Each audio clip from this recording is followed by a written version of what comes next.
Hi YouTube, Miss Bunny Ears here, and I'm doing another video! Yay! I know, I am so bad at posting videos. And I mean, fun story, I actually had filmed this video previously. However, when I went to edit this video, it looked like shit. I decided that I'm not gonna post it. The video quality was bad, I was in my pajamas, and I was so tired. And yeah, it just didn't get posted. That's my excuse, guys. So first off, I want to address the elephant in the room.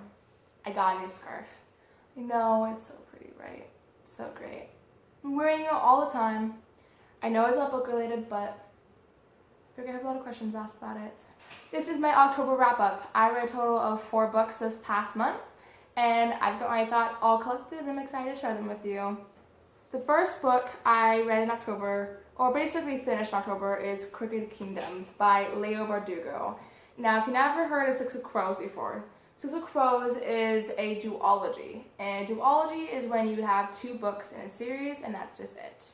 So, this is the second book to Six of Crows.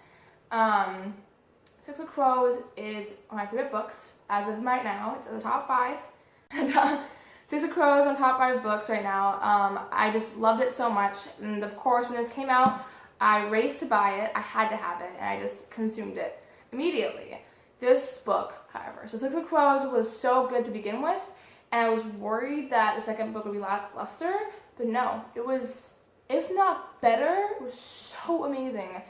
I am so sad this duology is over, though, I'll say that right now, but without giving any spoilers, it's going to be really hard to review this book, but both this book and Six of Crows was so amazing and so adventurous. Literally, I never wanted to stop and put it down. I felt like reading Six of Crows, it was a little bit slow, like for the first 20 pages, but once you get past that mark, it's just this whole new world. The story of Six of Crows. In case you haven't heard already, it's very popular and moving around BookTube right now, but it is about a group of teenagers in a gang called the Crow Club, who a very rich guy comes to them and says, I will pay you a lot of money to do an impossible heist for me. And the whole Six of Crows book is basically these group of teenagers with their life stories unraveling by each chapter are trying to complete this heist to get this large sum of money. And it's awesome. Some of the characters, they're all different and unique. I can picture them perfectly in my head. That's how deeply developed they are. Leo Bardugo really crafted these characters.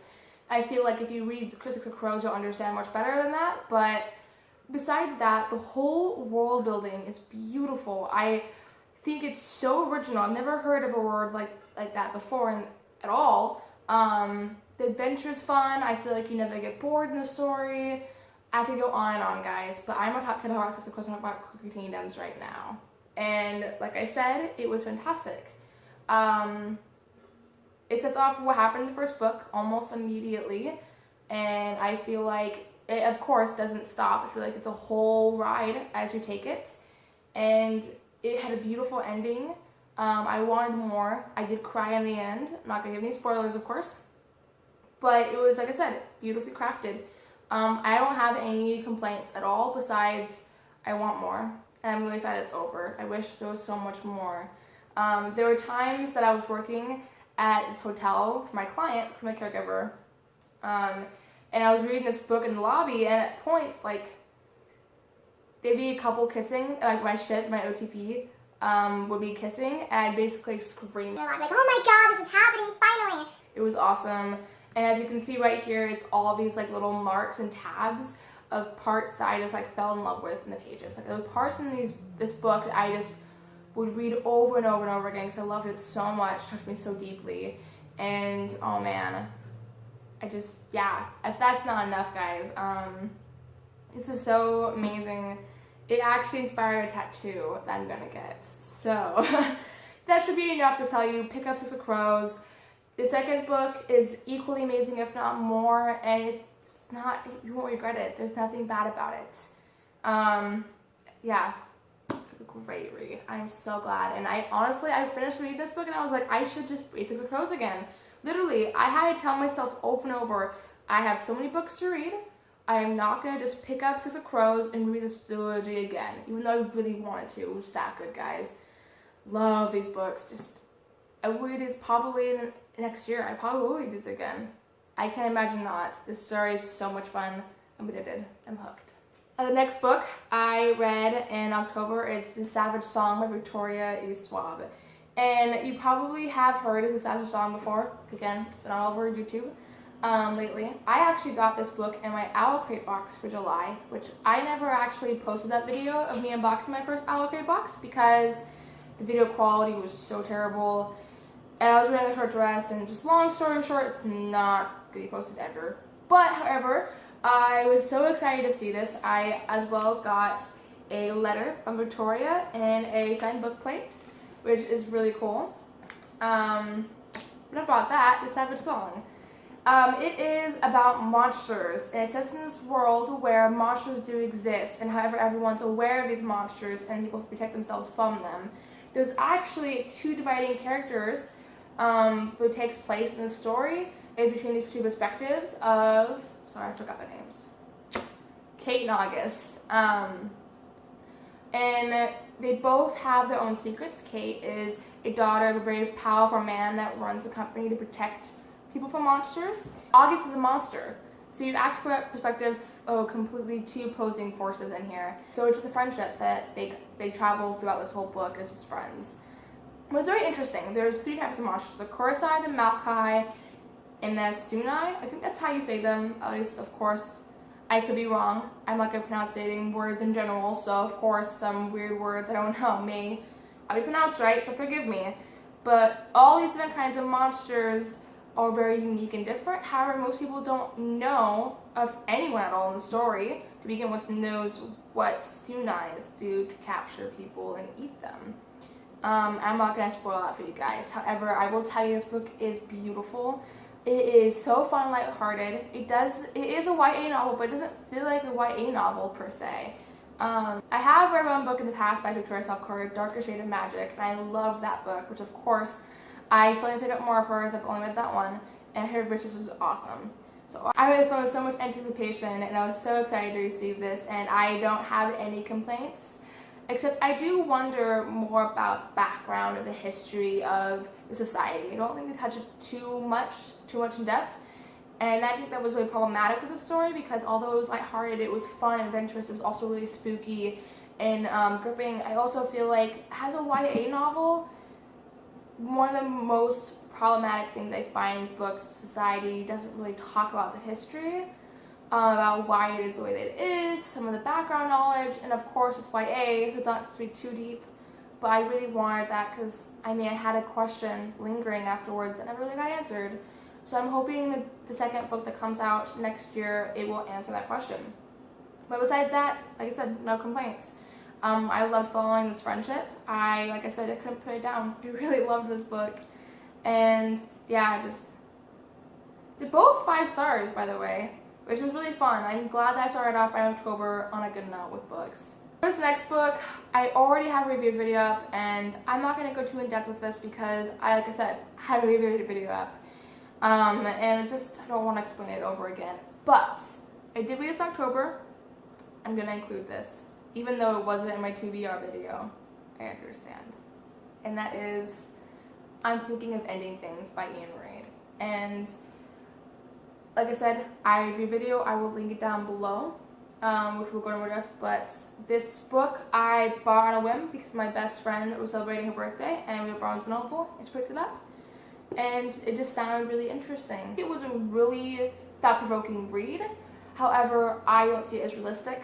I also don't see it as being sucked in as I want it to be because there's so much thinking involved that I kind of got lost. This book is about a woman who's in a relationship with a guy, and basically she's thinking about ending the relationship. However, despite that knowledge, she is still taking a road trip to his parents' house to see what it's like on the farm. And the whole thing takes place mainly in the road trip and the discussion between the couple. But it's just, something had happened.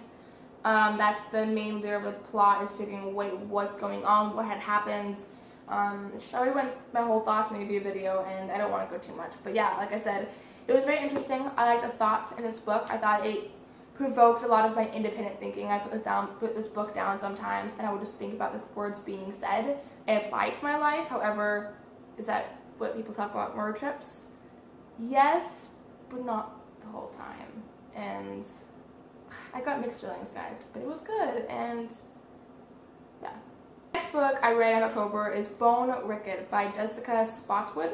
Got that right, guys. And this book revolves around three sisters that are Callowhill witches. I hope I said that correct as well. And this is book one of the Callowhill Witch Chronicles. And spoiler alert, I probably won't be finishing the series or continuing on. Other things wrong with this book per se, but it really wasn't my type. I didn't give this more than 3 stars to my knowledge just because I felt like it was really kiddish for what I wanted. And of course in my head, I wanted a witch book. And I actually heard this book from Between Chapters on YouTube, which I'll link down below as well. And she really liked this book a lot, which is why I bought this book. However, I didn't remember why she liked it, and I went back on that video and realized because it doesn't go on in the powers. Powers and magic isn't a very strong suit in this book. And that was downside for me, but Between Chapters, she thought that was the best upside because she doesn't like that kind of story. Kudos to her, dude, totally. But for me, I want all the powers, I want all the magic, I want all of everything witchy. And this just kind of fell short for me. So yeah, it's the three sisters who are witches, and you follow that they're living in this town that goes by the Brotherhood, which is kind of like religion. Basically, they think that witches are bad, women should not have any rights or powers whatsoever. It's really irritating. I like that this main character, she really rebelled against that and made fun of it and joked at, which I would totally do if I was in the story as well. I did not mind the romance in here, which surprised me. I thought it was really cute. It was not last minute. It was kind of easily building up, which I really, really appreciated. I mean, it's like I said, it's not a bad story. There's good qualities to this. Just, yeah, I don't really find it so interesting that I want to continue. It's not for me. Also, a lot of my feelings on YA novels specific. There are some good ones, and I will still continue to read YA novels. However, a majority of YA novels that I do end up picking up, I do find that I don't get as much fulfillment out of reading them versus other kinds of novels like psychological thrillers or fantasy or fiction, like adult fiction. I don't know what to say about it, guys. I'm sorry. You know, YA novels are great. I've read John Green, loved John Green in the past. I have some YA novels in this book. In this video, I have YA novels I enjoyed specifically.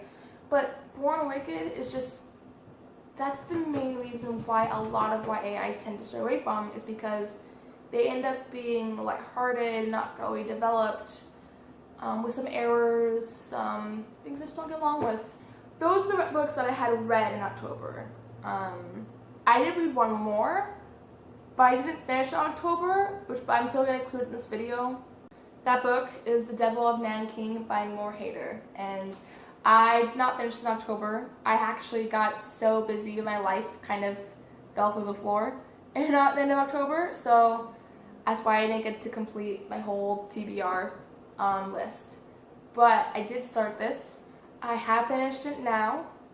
Spoiler alert, it was so good. I will talk more about this in my November wrap up. But this book follows this woman who dedicated her whole life to trying to find out about the Nanking murders. And no one will believe her when she says that it actually happened, and that's really gruesome. However, she knows for a fact that she has seen proof. She keeps hitting brick walls until she finds there was one film that actually was created and filmed during the Nanking murders. That's Possession of this man, Shi Chong-ming. And there's only one film available in existence, and she goes to Tokyo to find it. I'll talk about it more later. I'm not going to go into that. Again. Sorry I've been so bad at filming, guys. I mean, honestly, I do love filming. I love being able to read and have this channel, and I have high hopes and I have plans for this channel. It really is, at this point in my life right now, I've got school, I have work and problems with my home right now, which I'm not going to get into, never going to discuss.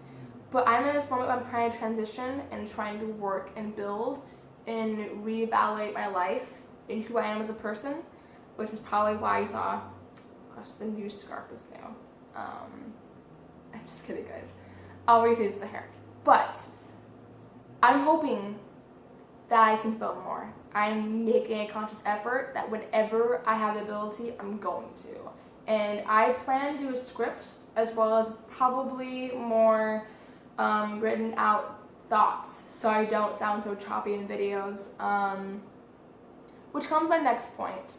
If you are watching this, which I really hope you do, and you're probably family or friends, whoever you are, please leave me any kind of criticism in the comments below, because as someone who's a new YouTuber who's using her roommate's cell phone to film this, I need all the help I can get. Basically what I'm trying to say is, give me any criticism, not hate.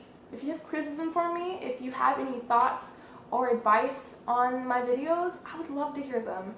I'm looking to make quality videos and get more out there, so yeah, I'm all for it, guys. Thank you. And I will see you soon. Bye.